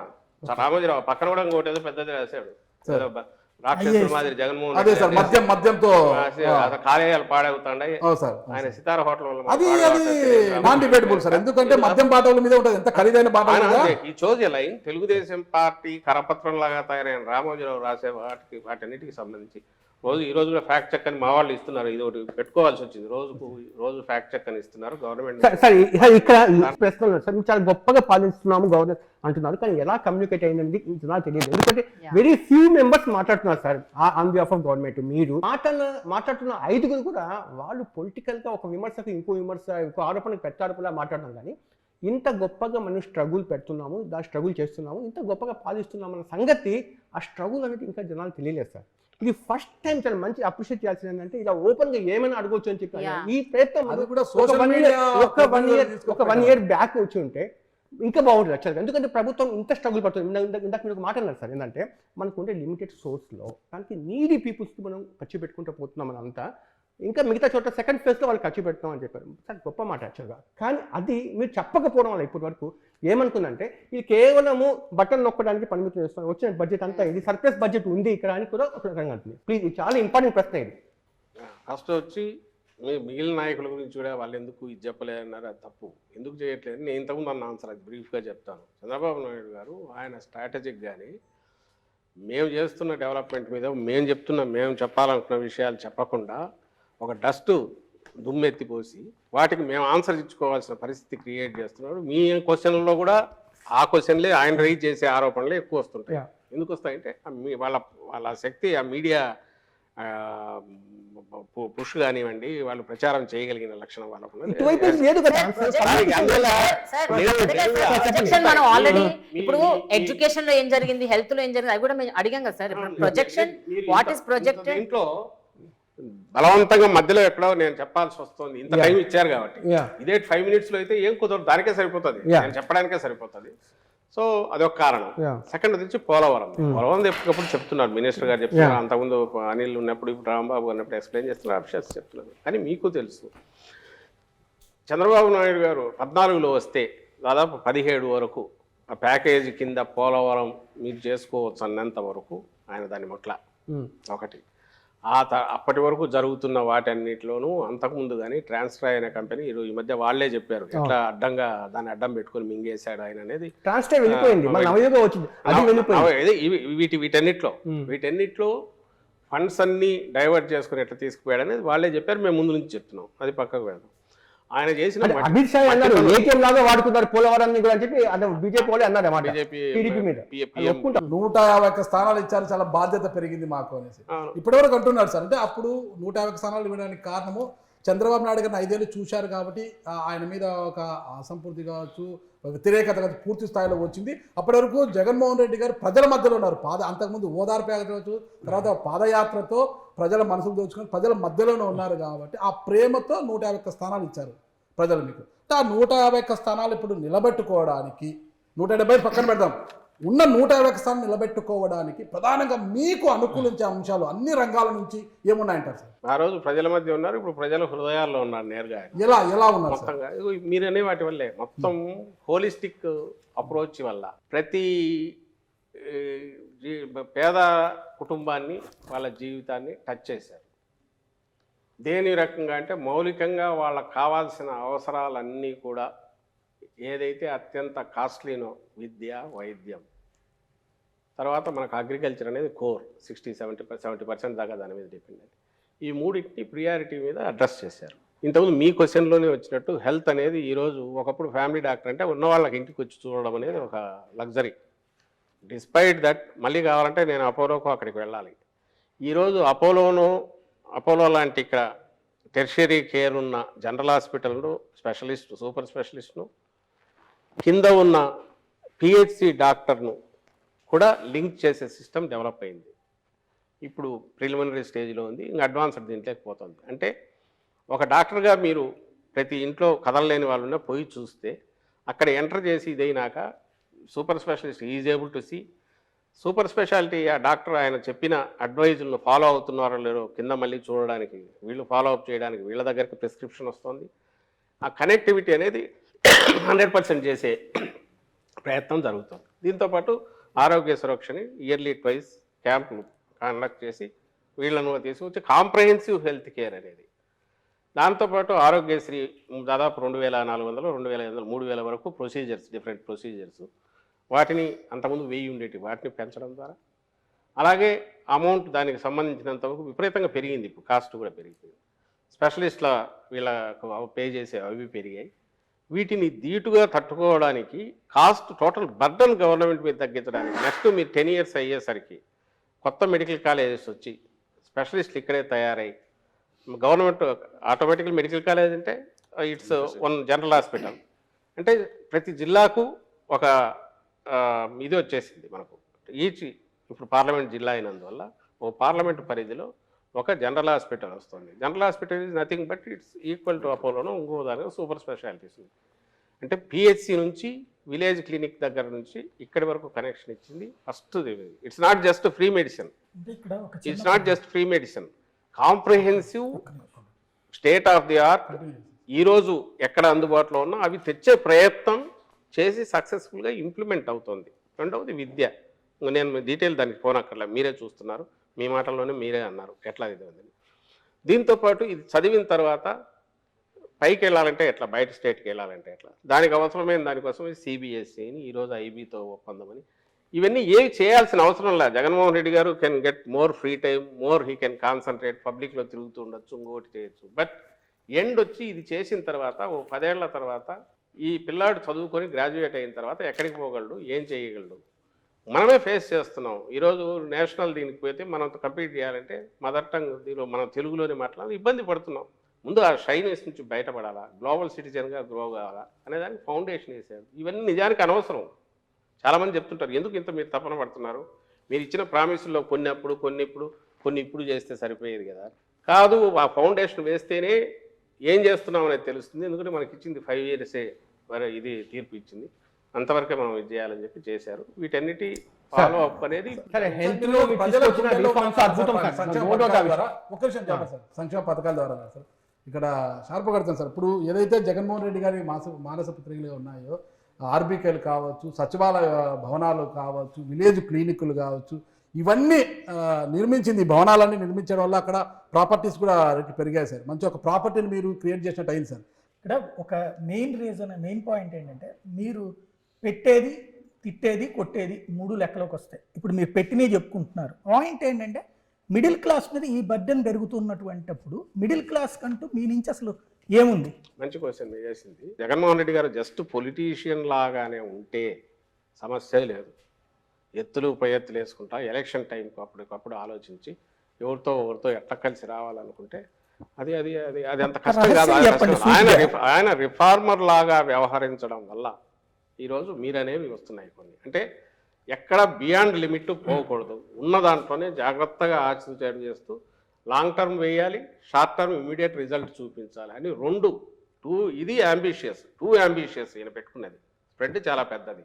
But at the same time మీకు పునాదులు ఎట్లా వేస్తున్నారో చెప్తున్నాను. ఈ డిసెంబర్ నుంచి మీకు సెకీ నుంచి ₹2.49 పవర్ వస్తుంది, ఏది ఫార్మ్ సెక్టర్కి సంబంధించి.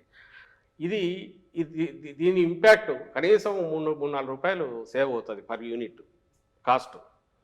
ఇన్నాళ్ళు ఫార్మర్స్కి ఇస్తున్నాం, ఫ్రీ పవర్ ఇస్తున్నాం సార్. రాజశేఖర రెడ్డి గారి కంటే అప్పుడే మొదలు పెట్టారు. తర్వాత వచ్చిన వాళ్ళు ఎవరు ఇంత బరువు ఎంతకాలం ఏ స్టేట్ అయినా భరించగలదని ఎవరు ఆలోచించలే. ఈయన దీనికి విరుగుడు ఏదన్నా ఉందని చెప్పి సోలార్ దీనికి వెళ్ళి సోలార్ దాని నుంచి టైఅప్ చేసి ఫార్మర్స్కి చేసి పెడుతున్నారు. దానివల్ల ఏమవుతుంది, ఫార్మర్కి ఇచ్చే వాటెవర్ పవర్ కాస్ట్ ఎప్పుడైతే తగ్గుతుందో దానికి క్రాస్ సబ్సిడీ ఇవ్వాల్సింది తగ్గుతుంది. దీని ఎఫెక్టు వచ్చే సంవత్సరానికి మీకు తేడా కనపడుతుంది. అంటే పాయింట్ ఏంటంటే, మీరు ఇది చూసినా హాస్పిటల్స్ చూసినా ఏదైతే స్టేట్ మీద సంక్షేమ పథకాల వల్ల పూరర్ సెక్షన్స్ అన్నీ మింగేస్తున్నారు డబ్బులన్నీ అని ఉన్న అపవాదు కానీ అపోహ కానీ ఎనీ గవర్నమెంట్ మీద ఉన్నదాన్ని తీసేసి వాళ్ళకు కావాల్సిన మనం ఈ సబ్సిడీ ఇస్తున్నారు అది తగ్గించే ప్రయత్నం లాంగ్ టర్మ్ వ్యూతో ఈయన చేస్తూ వస్తున్నారు. చేయకపోతే ఈ అవసరం రాదు. ఎడ్యుకేషన్, ఐటీ ఇప్పుడు అన్ని ఒకేసారి మాట్లాడకపోవడం వల్ల కొన్ని ప్రశ్నలు వచ్చి మధ్యలో ఇంటరప్షన్ చేయడానికి అవకాశం దొరకలేదు. ఇప్పుడు హెల్త్ గురించి కొంతకాల ప్రశ్న సార్ అద్భుతంగా చేశారు సార్. చిన్న కాంప్లిమెంట్ కూడా ఇస్తున్నాను సార్, థ్యాంక్స్ అని చెప్పండి సార్, చాలా బాగుంది సార్.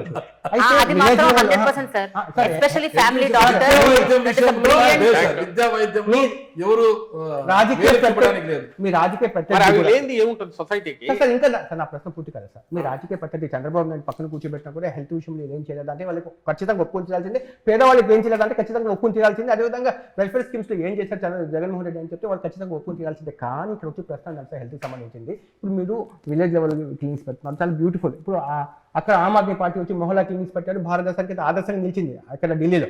అదేవిధంగా మీరు విలేజ్ క్లినిక్స్ పెడుతున్నారు, చాలా బాగుంది. ఈ ప్రశ్న ఖచ్చితంగా జవాబు చెప్పాలి. కేంద్రం మీ మీద డైరెక్ట్గా ఇక్కడ వార్ చేస్తూ ఉంది.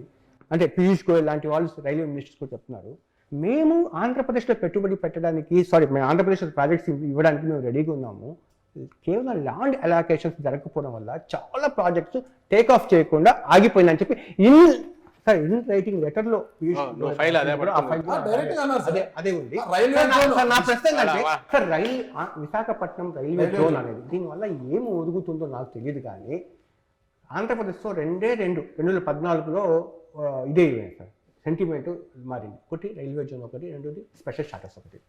దానివల్ల ఏం జరుగుతుంది పక్కన పెట్టాం. కానీ జనాలకు ఉన్నట్టు రైల్వే జోన్ రాలేదు, స్పెషల్ స్టాటస్ రాలేదని చెప్పి ఆ రైల్వే జోన్ సంబంధించి ఇస్తానికి ముందుకు వచ్చినా కూడా 50 ఎకరాలు మాకు ల్యాండ్ ఇవ్వడానికి ఆంధ్రప్రదేశ్ వాళ్ళు చాలా మీనమేషాలు లెక్కేశారు అనేది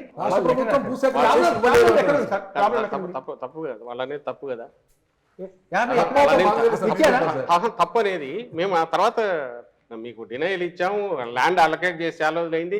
వాళ్ళు ఇచ్చింది టీడీపీ గవర్నమెంట్లో ఇచ్చింది, లిటిగేషన్ ఏదంటే మార్చి వేరే ఇచ్చారు, జనవరిలోనే హ్యాండ్ ఓవర్ చేశారు, అదే అయిపోయింది. ఫస్ట్ నేను దానికంటే హ్యాండ్ ఓవర్ చేయలేదు, అలొకేషన్ ఓన్లీ డాక్యుమెంట్ మీద ఉంది సార్. అవును, అలొకేషన్ చేసి వాళ్ళకి హ్యాండ్ ఓవర్ చేశారు. హ్యాండ్ ఓవర్ చేసింది పంపించనా నీకు? ఇప్పుడు వాళ్ళు ఈ లెటర్ ఎందుకు మరి అలాంటి ఆరోపణ ఎందుకు చేశారు? ఒకటి, అరే మీరు హ్యాండ్ ఓవర్ ఆయన చేసే చేసేదే మంత్రి ఫస్ట్ బండ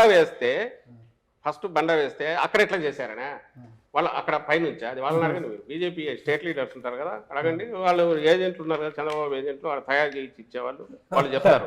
okay sir, sir election related questions అడుగుతాను. Election related questions. ఇప్పుడు ఎవరికి టికెట్లు ఇవ్వాలి, ఎవరిని ఇన్ఛార్జ్ చేయాలి, ఎవరిని ఎక్కడ పెట్టాలి, ఎవరిని ఎక్కడి నుంచి కదిలించాలి, ఎవరిని ట్రాన్స్ఫర్ చేయాలి, ఈ డెసిషన్స్ మీరున్నారా సార్? మీరు తీసుకుంటున్నారా? చాలా మంది ఉన్నారు. క్యాండిడేట్ల ఎంపికలో వ్యక్తుల ప్రయోజనాలే ఎక్కువ ఉన్నాయి, పార్టీ ప్రయోజనాల కన్నా వ్యక్తుల ప్రయోజనాల కోసం ఎక్కువగా ఎంపికలు జరుగుతున్నాయి అంటున్నారు సార్. అది జగన్మోహన్ రెడ్డి గారు రీజనల్ పార్టీ, ఇది రీజనల్ పార్టీ హెడ్గా జగన్మోహన్ రెడ్డి గారు ఆయన ఫైనల్ డెసిషన్ తీసుకుంటారు. ఆయన విధానాలే పార్టీ విధానాలు అవుతాయి. దీంట్లో ఎవరు కన్ఫ్యూజన్ పెట్టుకోవాల్సిన అవసరం లేదు.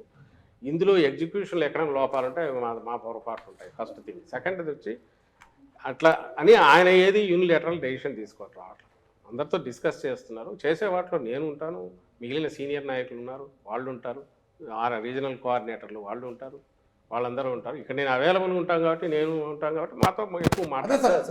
డెసిషన్ టేకింగ్ లో అందరూ వస్తారు. వచ్చే స్టేబుల్ అయితే ఏది కావట్లేదు. కాకుండా ఎట్లా జరుగుతుందేమా సామాజిక ఈరోజు ట్రాన్స్ఫర్ చేయాలి అన్న ఐడియా ఎవరిది సార్? ట్రాన్స్ఫర్స్ చేయాలి అన్న ఐడియా ఎవరు? ఈరోజు గంటా శ్రీనివాసరావు ఆయన చీపురుపల్లి ఇవ్వమంటున్నా అంట చంద్రబాబు నాయుడు. లాస్ట్ టైం అక్కడ నుంచి సార్ 1 or 2 ర్యాండమ్ ఉదయం సార్, మీరు మొత్తం చాలా మంది చేస్తున్నారు. ఇక్కడ అంతే, ఇక్కడ చెల్లని రూపాయలు అక్కడ చెల్లిస్తాము అని తీసుకున్న నిర్ణయం ఎవరిది అంటారు సార్? కాదు, ఇప్పుడు ఇక్కడ చెల్లైనా అక్కడ చెల్లిస్తామని ఎట్లా చేశారని క్వశ్చన్ చేసింది ఎవరి దగ్గర నుంచి ఫస్ట్ వచ్చింది? మీరు ఎవరి దగ్గర నుంచి విని అడుగుతున్నారనేది మీకు తెలుసు, నాకు తెలుసు. ఇక్కడ పనికిరాని చెత్త అక్కడ ఎట్లా పనికి వస్తుంది అని చంద్రబాబు నాయుడు ఆయన కొడుకు ఇంకోరు అన్నప్పుడు వాళ్ళకు వేసింది క్వశ్చన్. లాస్ట్ టైం మీరు అక్కడ నుంచి ఆమెను పాయకరావుపేట నుంచి అక్కడికి తెచ్చినప్పుడు, లేక అక్కడ నుంచి జవహర్ అనే ఆయన ఇక్కడికి తెచ్చినప్పుడు, లేదా ఇప్పుడు మార్పులు జరిగినా ఇప్పుడు మన పార్టీ విధానాలే చూద్దాం. ఇక్కడ మాకు విధానం అల్టిమేట్లీ ఎలక్షన్ టీం ఎట్లుంది, ఫైనలీ ఎంటైర్ టీం పర్ఫెక్ట్గా ఉందా లేదా అనేది లీడరు మిగిలిన లీడర్లతో చర్చించి పార్టీ తీసుకుంటుంది. అది ఆ పార్టీ ప్రెరాగేటివ్. ఒకటే జాబితాలో వాళ్ళు 99 సార్, 94 జనసేన 5 సార్. అర్థం కావట్లా. మేము అనౌన్స్ చేసే టైం వాళ్ళు మొదలు పెట్టలా. మార్చి 15 మేము 2019 ఒకేసారి మొత్తం అనౌన్స్ చేసాము. ఎలక్షన్లు ఎప్పుడు 10 నెలలు కూడా లేవు. మరి ఆ రోజు ఎందుకు ఒకేసారి అనౌన్స్ చేశారంటే మా కాన్ఫిడెన్స్ తో మేము చేసాం. ఈ రోజు మేము చేసినప్పుడు వాళ్ళు చేయలే. ఎవరు అంటే సీట్ లెక్క పెట్టుకుంటారా? అది 175 మేము సిద్ధం. మేమైతే మార్చలేదో వాళ్ళు ఉన్నట్టు, ఎవరైతే మార్చట్లేదో వాళ్ళు ఉన్నట్టు, మార్చిన చోట మారుతుంటారు. నా క్వశ్చన్ అదే సార్. ఇప్పుడు ఇచ్చిన కొత్త ఇన్ఛార్జ్ అంతా క్యాండిడేట్స్ ఎవరు? ఇప్పుడు మీరు ప్రకటించిన కొత్త ఇన్ఛార్జ్ అందరూ క్యాండిడేట్స్. కొత్త లిస్ట్ మారిన వాళ్ళు క్యాండిడేట్స్. ఇప్పుడు మారిన వాళ్ళు ఎవరున్నారో వీళ్ళు క్యాండిడేట్స్ అవుతారు. సిట్టింగ్ సిట్టింగ్ ఎవరున్నారో వాళ్ళు ఉంటారు. వీళ్ళలో ఏమైనా చేంజెస్ ఉంటే మాకు వెళ్ళగా వస్తాయి. కానీ ఫైనల్ దీనికైతే ఓ లిస్ట్ అయితే ఫైనల్ గా అనౌన్స్ చేస్తాం. ఫైనల్ లిస్ట్ టోటల్ గా 175 అనౌన్స్ చేస్తాం. అన్ని చేంజెస్ ఉండవు కాబట్టి, ఉండని కూడా అనౌన్స్ చేయాలి కాబట్టి ఫైనల్ గా ఓ లిస్ట్ అనౌన్స్ చేస్తాం. సజ్జల రామకృష్ణారెడ్డి గారు అంటే వైఎస్ఆర్ కాంగ్రెస్ పార్టీలో ట్రబుల్ షూటరా, ట్రబుల్ మేకరా? గవర్నమెంట్ లో అడ్వైజర్ అనేది నాకు సంబంధించిన కొంచెం ఫ్లెక్సిబిలిటీ కోసము, విధానాల పరంగా ఎక్కడైనా చర్చలు జరిగినప్పుడు పార్టిసిపేట్ చేయడానికో గవర్నమెంట్ లెవెల్లో ఇది కావడానికి పనికొస్తుంది తప్ప దీనివల్ల కిరీటం ఏం కాదు. పార్టీ ప్రధాన కార్యదర్శి జగన్మోహన్ రెడ్డి గారికి ఉన్న పేరు ఏంటంటే ఇప్పటి వరకు ఆయన నమ్ముకున్న వాళ్ళని వదులుకోడు, అట్లా స్టికాన్ చేసి పట్టుకొని ఉంటారు అని. కాపు రామచంద్రారెడ్డి గారు ఆయన పార్టీ పెట్టినప్పటి నుంచి ఉన్నారు. ఆళ్ళ రామకృష్ణారెడ్డి గారు, ఇంకా చాలా పేర్లు చెప్పగలరు. అటువంటి వాళ్ళు పార్టీని వదిలేసిపోతున్నారు అంటే ఎక్కడో కోఆర్డినేషన్, కమ్యూనికేషన్ మిస్ అవుతుంది ఆ పార్టీలో. అటువంటి వాళ్ళు కూడా పార్టీని వదిలేసిపోతున్నారు అంటే మీలాంటి వాళ్ళు, పక్కన ఉన్న వాళ్ళు కమ్యూనికేట్ చేయడంలో, కోఆర్డినేట్ చేయడంలో ఫెయిల్ అవుతున్నారా? జగన్మోహన్ రెడ్డి గారు ఎవరిని వదులుకోవట్లా. వాళ్ళకున్న ఆవేదన, వాళ్ళకు వచ్చిన ఆవేశం వల్ల వాళ్ళకు వచ్చింది అధికార పార్టీ వదిలేసి జగన్మోహన్ రెడ్డి గారి దగ్గరికి వచ్చిన వాళ్ళు. అవును, వాళ్ళు కూడా అధికారంలో ఉన్నప్పుడు పోతున్నారు అంటే ఎక్కడో మీరు వాళ్ళు రిజెక్ట్ చేయట్లా కదా. మీరు అడిగిన క్వశ్చన్లోనే ఏ బేసిస్ మీద మనం సెలెక్ట్ చేస్తున్నాం అన్నప్పుడు అవకాశాలు పార్టీ అల్టిమేట్ గెలవాలా, గెలిచి అధికారంలోకి మళ్ళీ రావాలా, కంఫర్టబుల్గా రావాలా, బ్రహ్మాండమైన మెజారిటీతో రావాలా. ఏ పార్టీ అయినా కోరుకుంటుంది. అధికారంలోకి రావాలని కోరుకోవడం తప్పు కాదు కదా. మార్చడం కాదు, బట్ నేనేమంటున్నా, లాయల్ గా ఉన్న వాళ్ళని కన్విన్స్ చేసి టికాన్ చేసి పెట్టుకోలేకపోతున్నారు. పార్టీలో ఉండొచ్చు కదా, పార్టీలో ఉండొచ్చు, కన్విన్స్ చేస్తున్నాం. అది వ్యక్తిగతం. ఇప్పుడు అది చాలా మంది కన్విన్స్ చేశారు. మీరు ఓవరాల్ పర్సెంటేజ్ చూస్తే మా రిటెన్షన్ దీన్ని చూస్తే 80% 90% ఉంది. 10% ఎక్కడో ఇది కావచ్చు. వాళ్ళు కూడా ఎవరు మీరు గతంలో కూడా మీరు గమనిస్తే 23 మంది పార్టీ లాక్కున్నా, అంత అడ్డంగా వాళ్ళు కొని అడ్డగోలుగా డబ్బులు పే చేసి చంద్రబాబు నాయుడు లాక్కున్నా, నాకు తెలిసి చాలా తక్కువ మంది మాత్రమే విపరీతంగా బండలు వేశారు ఈయన మీద, జగన్మోహన్ రెడ్డి గారి మీద. మిగిలిన పెద్ద మాట్లాడాల. ఇప్పుడు అంతే. ఇప్పుడు ఎవరు నెగిటివ్ పెద్ద మాట్లాడట. బయటకు పోయిన వాళ్ళు కూడా ఉన్న వాళ్ళను ఉంచుకోగలిగాం మెజారిటీ 80%. దేనివల్ల అంటే నాయకుడి మీద నమ్మకం. ఇక్కడ చిన్న డౌట్ అండి దీంట్లో, అభ్యర్థుల పరంగా అంటే సాధారణంగా ఎవరైనా సరే ప్రతిపక్షంలో ఉన్నప్పుడు ప్రయోగాలు చేస్తారు, మీరు అధికారంలోకి వచ్చిన తర్వాత ఇప్పుడు ప్రయోగాలు చేస్తున్నారు. బీసీలకి ఓసీ సీట్లు ఇవ్వటము, ఇప్పుడు ఏదైతే జగన్మోహన్ రెడ్డి గారు చేస్తున్నారో, మీరు అధికారంలోకి వచ్చిన డే 1 నుంచి లేదా అంతకుముందు నుంచి అనౌన్స్ చేసిన దగ్గర నుంచి కంటిన్యూటీ ఉంది. ఏది ఐసోలేటెడ్గా రాలా. బీసీ డిక్లరేషన్ అని చేసినా, ఆ రోజు సీట్లు పెంచాలని చూసినా, ఆ తర్వాత అధికారంలోకి వచ్చిన రోజు నుంచి స్టెప్స్ వేసుకుంటూ పోయింది చూసినా, చట్టం చేసి నామినేటెడ్ పోస్టులో వీళ్ళకు 50% ఇవ్వాలని మహిళలను మర్చిపోయారు, మహిళలను పెట్టాలన్నా. ఇవన్నీ ఆయన ఏమనుకున్నారంటే నెక్స్ట్ 10 yearsకు this should become the rule of the land, అక్కడ అయిపోవాలి. ఏ పార్టీ అయినా they should be forced to implement all these అనే దాంతోనే పోతున్నారు. రెండో పాయింట్, వీటన్నిటి కల్మినేషన్ లేదా దాన్ని ఏమంటాం కొసరలాగా వచ్చేది ఏదైనా ఉంటే విజయం. ఎలక్షన్ల విజయం టార్గెట్గా అయితే ఆయన పనిచేయట్లా, డే 1 నుంచి పనిచేయట్లా. నేను చేసిన పనులు ఖచ్చితంగా జనం బ్లెస్సింగ్స్ ఇచ్చేట్టు చేస్తాయనే విశ్వాసం. ఎన్నికల ఓరియంటేషన్ అయితే ఇట్లా ఇవన్నీ ఎందుకు చేస్తాడు? ఆ రోజు నుంచి అవి చేసుకుంటూ పోయి ఇప్పుడు అందుకే మీకు తను సభల్లో మాట్లాడినా ఎక్కడ అడిగినా నేను చేసిన మంచి మీకు మంచి జరిగి నేను చేసిన పనుల వల్ల మీకు మంచి జరిగి ఉంటుందని మీరు అనుకుంటేనే మీరు నాకు ఓటు వేయండి అంటున్నాడు. ఇది దీని అవుట్కమ్మే తప్ప ఇది ఓరియంటేషన్ టార్గెట్గా ఆయన పనులు చేస్తున్నాడు. ఇవి ఓరియంటేషన్గా టార్గెట్గా పనులు చేస్తూ వస్తే అవి డిఫరెంట్గా ఉండేవి, మోర్ పొలిటికల్గా ఉండేవి. దా రకంగానే మీరు చూడాలి ఎక్స్పెరిమెంట్.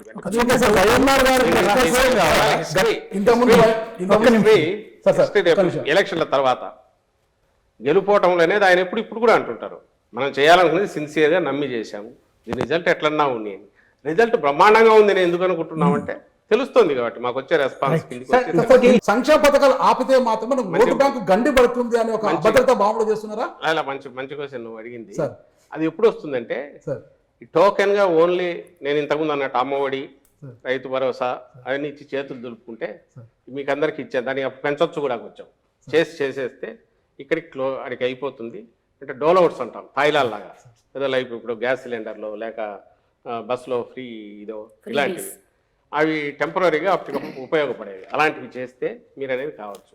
ఈయన కంటిన్యూటీ, నేను అమ్మఒడితో మిగిలినవన్నీ ఆయన చెప్పినవి కాదు. అమ్మఒడి ఒక్కటి ఇచ్చినందువల్ల ఎప్పుడైతే కుదరదు అనుకున్నాను, ఎందుకంటే ఆ పిల్లలు అక్కడికి పోతే ఆ స్కూల్కి పోలేరు, కాన్వెంట్కి పోతే కాస్ట్ ఎక్కువ. కాబట్టి మన స్కూల్లే రెడీ కావాలని చెప్పి 15,000 కోట్లు పెట్టాడు కదా, అక్కడ ఆయన విజన్ కనిపిస్తుంది. నాట్ వల్ల ఏదో అది ఊరికే సంక్షేమం అనేది కనుక కాదు.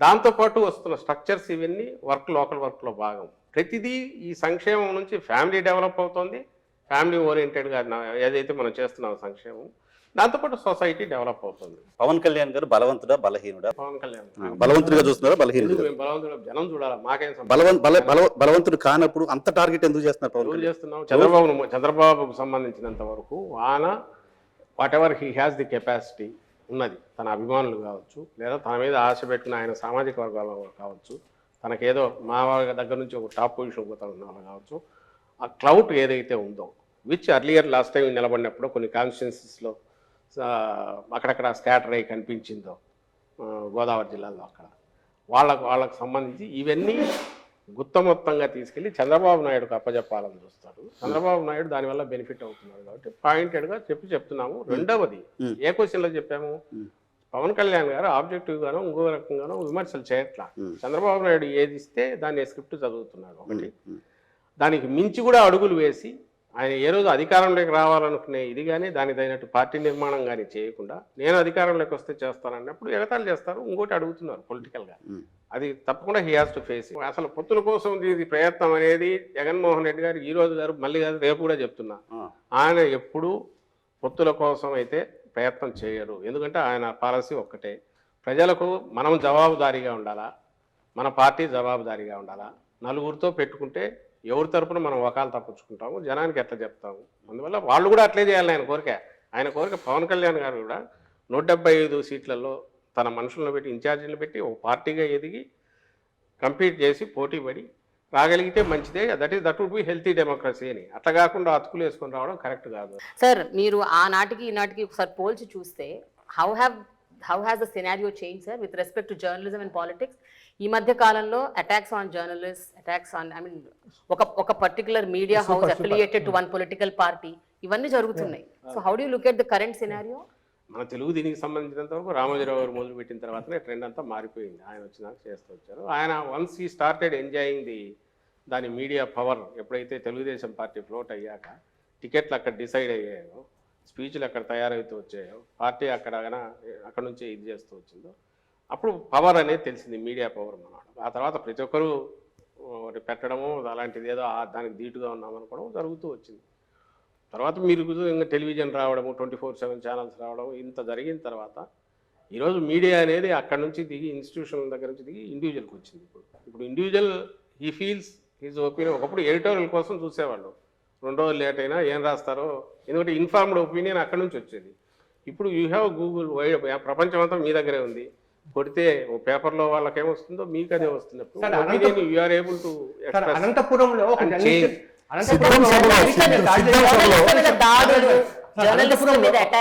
చెప్పేది పూర్తి కాలేదమ్మా. అది మాది కార్యకర్తల సభ.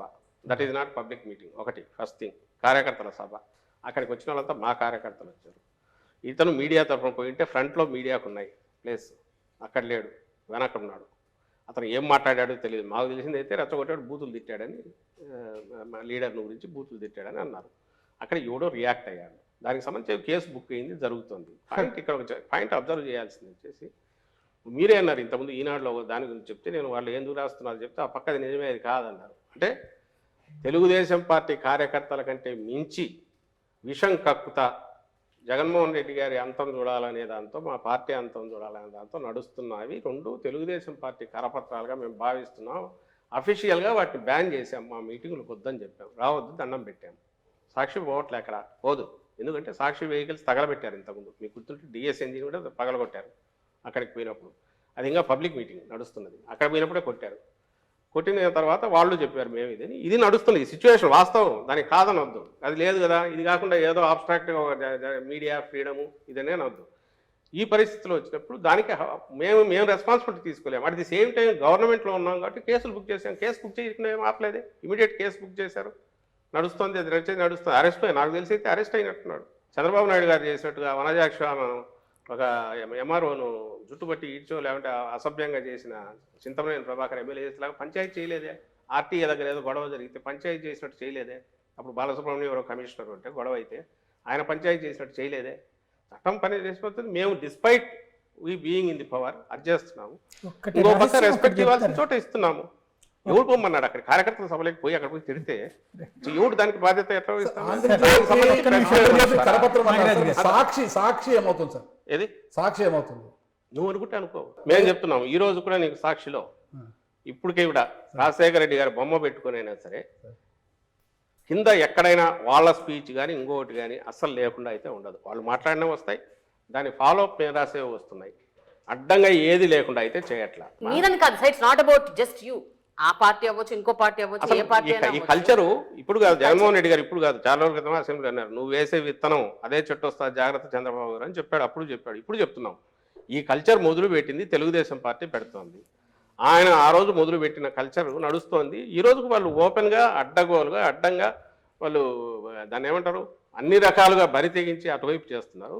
కేవలం మీడియా అనే ముసుగులో వాళ్ళు ప్రొటెక్ట్ కావాలని చూస్తున్నారు. అలాంటి అవాంఛనీయ సంఘటన జరగడానికి అతనే కారణము. పోకుండా ఉండాల్సింది అక్కడికి. ఒకటి, అక్కడ ఎక్కడ అవసరం లేదో అక్కడికి ఎందుకు వెళ్ళాడు. రెండవది, అతను రిప్రజెంట్ చేస్తున్నాడు, ఏ సంస్థను రిప్రజెంట్ చేస్తున్నాడో అది పత్రిక కాదు అని మా అభిప్రాయం చెప్తున్నాం. జగన్ గారికి ఈ పొలిటికల్ డెవలప్మెంట్ ఏదన్నా, పవన్ కళ్యాణ్ గారి ఇష్యూ వచ్చినప్పుడు, లేకపోతే వాళ్ళ సభ గట్టిగా సక్సెస్ అయినప్పుడు ఏదైనా సరే టీవీలు పగలగొడతారు నెంబర్ 1. రెండోది, పబ్జీ ఆడుకుంటూ పని పాట లేకుండా కూర్చుంటారు. ఈ 2 మీరు దగ్గరగా చూస్తారు కాబట్టి నిజమా కాదు? అత్యంత చిల్లర చౌకబారు ఇది మాట్లాడుతున్నది లోకేష్, చిన్నోడు కాదు, నీచమైన అర్ధరాత్రి ఆత్మలతో మాట్లాడతారు. అతని స్థాయి ఎక్కడితో మీరే చెప్తున్నారు. ఎవరు చెప్తున్నారో చెప్తూ లోకేష్ అనే వ్యక్తి స్థాయి ఏది అనేది మీరే చెప్తున్నారు. ఇంకా అంతకంటే నీచమైన చౌకబారు ఇది ఏదైనా ఉంటుందని అయితే నేను అనుకోను. అంటే వాళ్ళ ఉక్రోషం ఏ స్థాయికి పోతుంది. ఇంకా ఎప్పుడంటే మీరు బూతులు ఎవరు తిడతారు తెలుసా? తిట్లకు ఎవరు లంఘించుకుంటాడు? ఏం చేతగానప్పుడు నిస్సహాయ స్థితిలో ఉంటాడు కదా, డెస్పరేట్, అప్పుడు బూతులు తిట్టుకుంటాడు. నోటికి వచ్చినట్టు సైకో అని మిగిలిన మాటలు ఇట్లాంటివి అంటారు. అందులో బాగా ఇవి వస్తుంటాయి. కొన్ని మీరు చూసిన జగన్మోహన్ రెడ్డి గారు మీరు చెప్పండి, లేకుంటే ఇంకోరు చూసిన వాళ్ళు ఉన్నారు వాళ్ళు చెప్పండి. ఒక మనిషి ప్రైవేట్ లైఫ్లో ఎట్లుంటాడు అనేది పబ్లిక్ లైఫ్లో ఎక్కడో చోట కొంచెం కనపడక తప్పదు, రిఫ్లెక్ట్ అవుతుంది. నాకు తెలిసి ఇంతవరకు జగన్మోహన్ రెడ్డి గారు పబ్లిక్లో ఎక్కడా ఎవరి మీద విసుక్కొని కానీ ఇంకోటి కానీ చేయరు. ప్రైవేట్ దాంట్లో వాటికి సంబంధించి కూడా ఎందుకు డీసెంట్గా ఉంటారనేది మీరు ఎట్లా చెప్పగలంటే పబ్లిక్లో రిఫ్లెక్ట్ అయ్యేది. మహిళల మీద కానీ ఇంకోటి కానీ చిన్నపాటి ఇదైనా, లేదా చిన్నపిల్లల మీద కానీ పెద్దవాళ్ళ మీద కానీ ఇదైనా, లేదా ఫ్యామిలీ వాల్యూస్కి భిన్నంగా ఎక్కడ జరిగినా ఇమీడియట్లీ ఓపెన్లీ హీ కండెమ్స్. మీ దగ్గర అంటాడు, ప్రైవేట్ టాక్లో కూడా అంటాడు. సహించదు అసలు. ఎవడో జర్నలిస్ట్ మీద సోకాల్డ్ జర్నలిస్ట్ మీద జరిగిన దీన్ని కూడా ఆయన ఇమీడియట్ జగన్ ఎందుకు పొద్దు ఇట్లాంటివన్నీ చేస్తారని అనింది. ఎవడు చేసినోడు ఎందుకంటే చెప్పారు, ఆడు బయట వెనకపోయాడు, ప్రెస్ గ్యాలరీలో లేడు, వెనక్కిపోయాడు, ప్రెస్కి ఇచ్చిన ప్లేస్లో లేకుండా ఎక్కడో వెనక జరిగింది ఆ ఇన్సిడెంట్, తెలిస్తే మేమెంత లవ్ చేస్తాం సార్ అని అన్నారు. తను పొరపాటు ఎందుకు అదే ఆయన అజెండా కాదు, ఆ బేసిస్ మీద పోడు ఆయన, అది తన స్ట్రెంగ్త్ కాదు. అది తన స్ట్రెంగ్త్ అయితే ఇట్లాంటి ఇంకా క్రియేట్ చేస్తారు. అదే స్ట్రెంగ్త్ అనుకునేవాడు చంద్రబాబు నాయుడు. ఆయనకు ఏదైనా సీన్ క్రియేట్ కావాలా, దాని మీద వచ్చి హైప్ రావాలా, దాని నుంచి ఎట్లా ఎన్కాష్ చేసుకోవాలని ఆయన చూస్తాడు. డాక్టర్లు ఐఏఎస్లు ఆ పాలిటిక్స్లోకి వచ్చి చాలా హారిబుల్గా మాట్లాడుతున్నారు. Nasty language, filthy language, vulgar words, ఏది పడితే అది. అంటే they don't even think little bit when they are in the public space. All political parties. ఈ స్పెక్ట్రంలో వీటిలో మీరు అంటారేమో యాక్షన్ కి రియాక్షన్ అంటారు, బట్ దట్స్ నాట్ రైట్ కదా సార్. ఒకప్పుడు మీకు బాగా అంటే మాకు గుర్తుండి మేము జర్నలిజం 80s వరకు కూడా కులం పేరు రాసేవాళ్ళు కాదు, ఒక సామాజిక వర్గం మతం పేరు రాసేవాళ్ళు కాదు. ఎందుకంటే that may cause lead to further ఇది. తర్వాత ఎందుకు మీడియా అట్లా మారింది? అడ్డంగా రాస్తున్నారుగా కులాలకు లెక్క పెట్టి. ఎక్కడి నుంచి వస్తుంది ఇది? ఎక్కడ మొదలైంది ఎక్కడ అనేది చెప్పలేం, కానీ సమ్వేర్ ఇట్ స్టార్టెడ్ 90s తర్వాత మొదలవుతుంది. సీఏ నియంత్రణ అవసరం కదా సార్, ఎక్కడ వచ్చిన సీఏ నియంత్రణ అవసరం కదా దీనికి. ఇది ఇప్పుడు మీరు ఎట్లయితే వెల్ఫేర్ స్కీమ్స్ విషయంలో ఇప్పుడు మీరు ఎట్లయితే వెల్ఫేర్ స్కీమ్స్ విషయంలో ఒక సెల్ఫ్ అవేర్నెస్ తో ఒక డిఫరెంట్ రెవల్యూషన్ తీసుకొచ్చారు, పాలిటిక్స్ లో ఎందుకు తీసుకురావట్లేదు? మీకు బ్లాంక్ దీని మీద సైన్ చేసి ఇస్తాను, మీరు కంపేర్ చేయండి. ఎక్కడ ఆరిజినేట్ అవుతుంది, ఎక్కడ దీనికి వచ్చింది అనేది ఒకటి. ఎంత పర్సెంటేజ్ ఆఫ్ మా దగ్గర నుంచి మాట్లాడేవాళ్ళు కానీ ఇంకొకరు కానీ అసహనం కానీ ఇంటాలరెన్స్ కానీ టోటల్ పర్సెంటేజ్ చూడండి. యాజ్ ఎ రీజనల్ పార్టీ మా దాంట్లో అక్కడ చూడండి, మీకు ఖచ్చితంగా మాది అతి తక్కువ ఉంటుంది. నేను ఖచ్చితంగా చెప్పగలను, తక్కువ ఉంటుంది, బ్యాలెన్స్డ్ ఇదే ఉంటుంది ఒకటి. సెకండ్ వచ్చి ఈరోజు జగన్మోహన్ రెడ్డి గారు ఏదైతే ఫిక్స్ చేసుకొని వచ్చారో ఈ సెట్ ఏ న్యూ రూల్స్ ఈ గేమ్కు, పాలిటిక్స్ అనేది న్యూ జనరేషన్ పాలిటిక్స్ మొదలయ్యాయి. నెక్స్ట్ 10 years తర్వాత ఇటు ఉంటుంది అని అనుకోను, రీసెంట్ దీనికి వస్తుంది ఖచ్చితంగా వస్తుంది. ఎందుకంటే దీనివల్ల ఏమి ఉండదు, అక్కడక్కడక్కడ కొట్టుకుంటుంటారు తప్ప దానివల్ల అల్టిమేట్గా ప్రజలకు జరిగేది ఉండదు. ప్రజల నుంచే ప్రెజర్ పెరుగుతుంది, పెరిగిన తర్వాత చేంజ్ అయితే వస్తుంది. అది ఖచ్చితంగా 5 years తర్వాత కనపడుతుంది. ఇందులో లీడ్ చేసే దాంట్లో జగన్మోహన్ రెడ్డి గారు ఈరోజు I'm proud to tell that convention అని బ్రేక్ చేసుకొని ఎట్లా 4 ఓట్లు ఎట్లా తెచ్చుకోవాలి, 4 సీట్లు ఎట్లా తెచ్చుకోవాలి అనేది కాకుండా మనం ఎంతకాలం ఉన్నా కూడా జనం గుండెల్లో ఏదైనా స్థానం సంపాదించుకోవడం ఎట్లా, మా పార్టీ 4 కాలాల పాటు ప్రజల మన్ననలు పొందేది ఎట్లా అనే లాంగ్ టర్మ్ ఇవి లార్జర్ పిక్చర్ చూసుకుంటూ దానికోసం టార్గెట్ చేసిన పార్టీగానే నడుపుతున్నాడు. కాబట్టి మీరు ఏ క్రైటీరియా చేసుకున్నా కళ్ళు మూసుకొని నేను చెప్పగలను, we will not be the first ఇలాంటి చెత్తా పనులు చేయడంలో, we will be the first మంచి పనులు చేయడంలో. థ్యాంక్ యూ వెరీ మచ్ అండి. ఇది పరిస్థితి. ఓవరాల్ గా అయితే కనుక సజ్జల రామకృష్ణారెడ్డి గారు అయితే తన వైపు నుండి వాదన ఏంటో విన్నారు. అదే సందర్భంలో పార్టీకి సంబంధించిన మిగతా స్పందనలు ఎట్లుంటాయో భవిష్యత్తులో చూద్దాం.